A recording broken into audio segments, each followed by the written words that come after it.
গীবত কাকে বলে চিনেন তো? নবী সাল্লাল্লাহু আলাইহি সাল্লাম বলেছেন, আতাদরুনা মাল গীবাহ, তোমরা কি জানো গীবত কাকে বলে? সাহাবীরা বলেছেন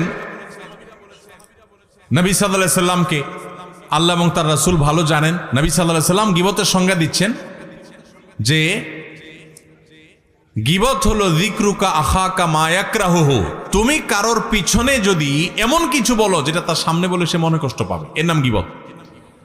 এখন একটা মানুষের সামনে বললে সে মনে কষ্ট পাবে, এটা তার পেছনে বলতেছেন, লোকটা এখানে নাই, তার অগোচরে আরেকজনের কাছে বলতেছেন, এটার নামে কি গীবত। এখন যদি সেই দোষটা তার মধ্যে থাকে তাহলেও কি গীবত হবে? কি বলেন? গীবত হবে।